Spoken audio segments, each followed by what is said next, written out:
Hey guys, today we're going to do application problem 11.1 in the textbook, page 339. So we're just going to read the problem. A general journal and selected accounts payable and general ledger accounts for Holiday Ceramics are given in the working papers. Most of the time they're labeled. This is the general journal. It's labeled. The next page, this is the accounts payable ledger. It has the specific account names on it. Then on the third page begins the general ledger. So office supplies, store supplies. This is all the general ledgers. That's application 2. So general, accounts payable ledger, and the general journal. So we have a general journal and a general ledger. Journalize the following transactions during December of the current year. Use page 12 of the general journal. Source documents are abbreviated as followed. Memorandum is M and debit memorandum is DM. First thing I'll do is put a nice little 12 on my page for my journal. 12. Then I'll go down and record each transaction. Making T accounts really does help. So you have lots of room down here if you want to make T accounts. I still make T accounts to this day. December 2nd, bought store supplies on account from Daniel Supplies, 153. So the first thing I'll do is write the date, December 2nd, and I'll make a little T account down here for myself. What did we buy? Supplies for the store. Supplies is an asset, so the number is going to go on the debit. And did I buy it? How did I buy it? On account. So accounts payable. For 153. Okay, there's my entry. So now I can go up and do that in my account. Supplies is the account, and I'm going to be specific and use store. How you can know that you're using the right account title is if you look through your general ledger. This is how they label it, supplies/office, supplies/store. So we're going to use supplies/office or supplies/store for the first one because it says bought store supplies. Then I'll write accounts payable. And then the specific accounts payable is Daniel. Daniel's supply. The document number is M85. This will have 2 post references. I just work my way across the rows. And 153 for supplies, 153 as the credit. And we're good. The next one is December 6th. It says in the problem, return merchandise to Mason Molds for $107. Honestly, I would make 2 new T accounts. What did I do? I would ask myself, I returned merchandise. So that means I had it, I bought it from Mason Molds, and I'm returning it to him. So I know for a fact that I'm going to have an accounts payable to Mason. And if I'm returning it, I no longer owe him money. So 107 is the opposite. It's the opposite. It's the decrease side of an accounts payable. And I know that we just had this purchases, returns, and allowances account. And the normal balance of that is a credit. So we go ahead and record that. Accounts payable.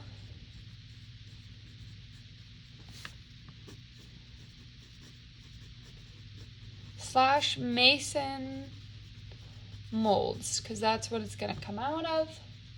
And then write a credit for purchases, returns, and allowances. How do you know which goes first? These should all be in order. The debit should come first, then the credit. Debit, credit, debit, credit. Notice how I'm indenting it. That's important. A debit, then a credit with a little indent. This is formatting. Debit, credit, debit, credit. That's how it always should be. It was 107 for both, 107. And the document number was DM32. I'm going to put a little slash here because there's 2. 1, 2 that I'll need to post to. Then I move on to the 7th. Return merchandise to Harris Plants. Well, I'm going to have the same entry because those are very similar. So the 7th, I'm returning something, so I'm not going to have to be paying that. So accounts payable. And it's going to Harris Plants.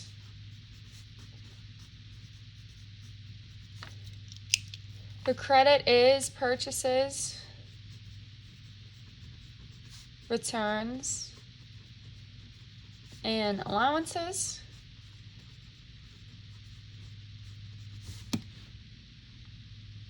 I'll put a little slash here. It's DM24. This one was 23. 23. And the amount was $129. Both a debit and credit amount is $129. Good.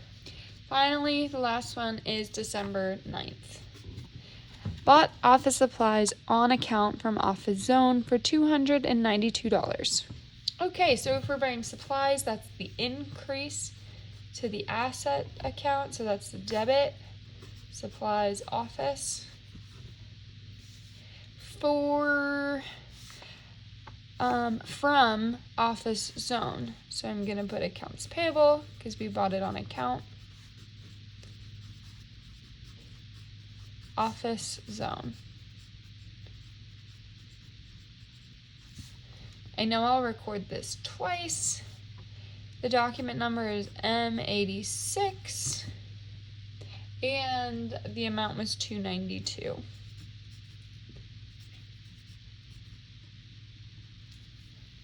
All right. We've recorded everything we needed to in step 1. So now we can move on to step 2. Step 2 of the problem says post each general journal entry to the accounts payable and general ledgers. I will do it exactly how it says. First, the accounts payable. So I go through and post each accounts payable amount. This is the accounts payable ledger. So I will start there. And we'll start with the first one I see on here, which is Daniel's Supply. So I know that the date was the 2nd. Nothing in the item column. G12. It was a credit for $153. And I add a credit balance plus a credit entry to get $1,276.00. It was 210 is the vendor number, 210. Okay, on to the next one. Accounts payable, Mason Molds. For the 6th, I need to post that one. Mason Molds was the 6th. So, date is the 6th. It's G12. I just go right across. I know it was a debit, 107. If I have a credit balance, I subtract it from a debit entry to get 533. Vendor number 230. By the way, I'm getting this debit here. I'm getting that from this. This entry is a debit. So if you mess this one up, you mess everything else up. So you have to know how to record these. This is the most important step. Then when you're posting, if you don't have this right, none of your posting will be right. Okay, on to the next one. Purchases, returns, and allowances. I don't need to post that. It doesn't go to the accounts receivable ledger. The accounts payable ledger. So now the 7th, accounts payable, Harris Plants. Yes, need to post that one.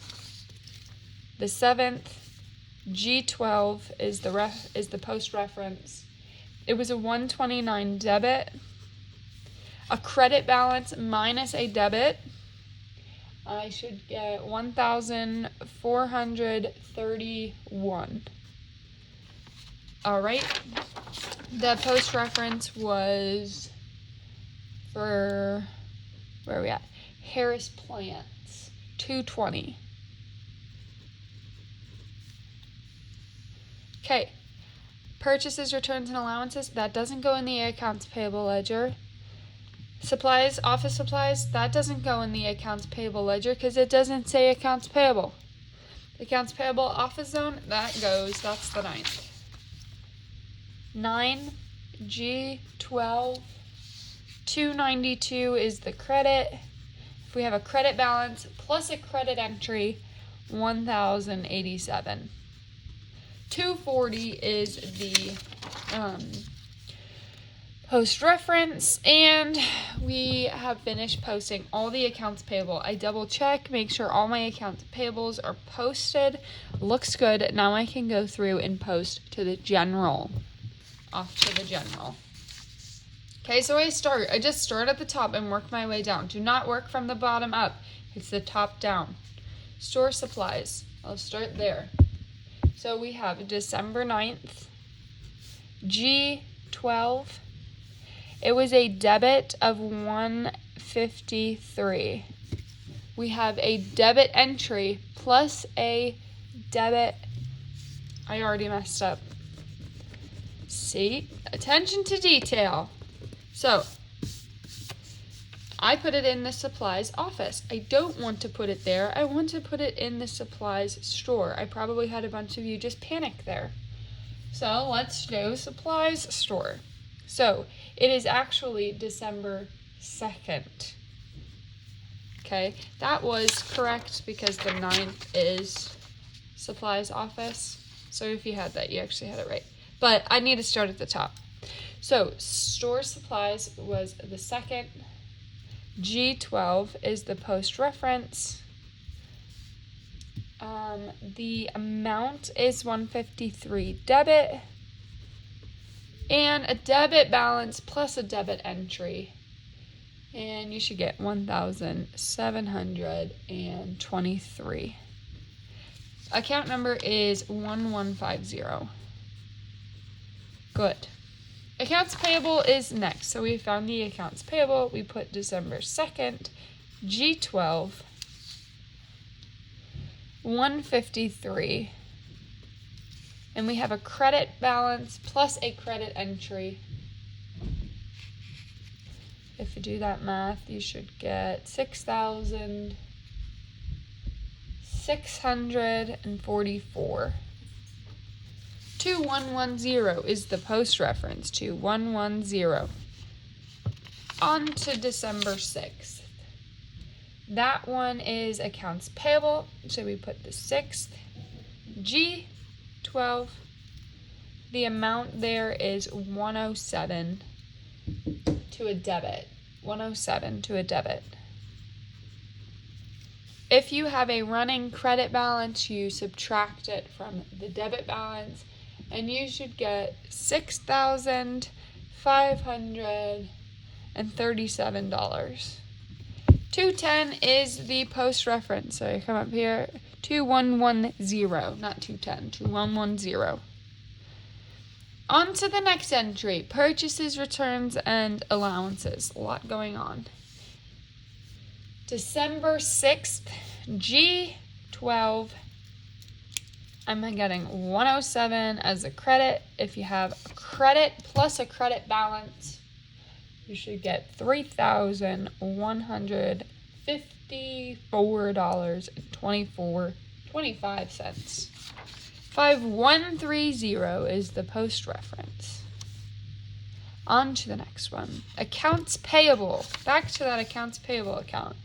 The 7th is 120, or G12, let's start there. 129 debit.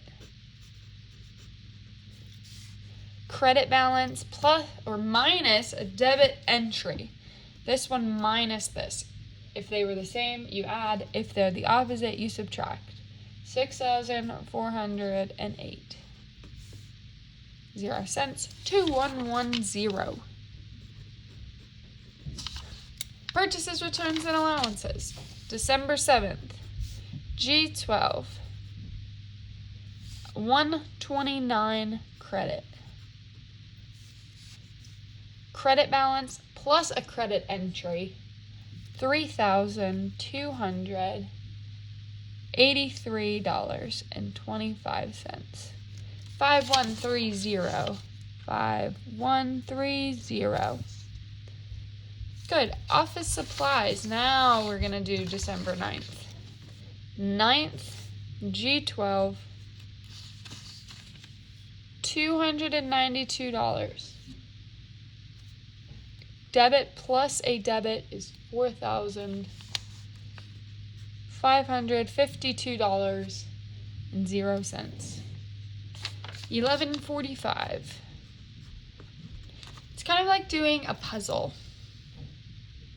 Finally, we have the last one, which is the accounts payable. So we come to the 9th, G12, accounts payable, $292 is the credit, and we have a credit running balance plus a credit entry, $6,700. 2110. I checked with the problem, make sure they don't have any other steps. Nope, all my post references are completed. I double checked to make sure I filled in each column or row, and everything looks complete. Tune in to the next video for section 11.2. Thanks.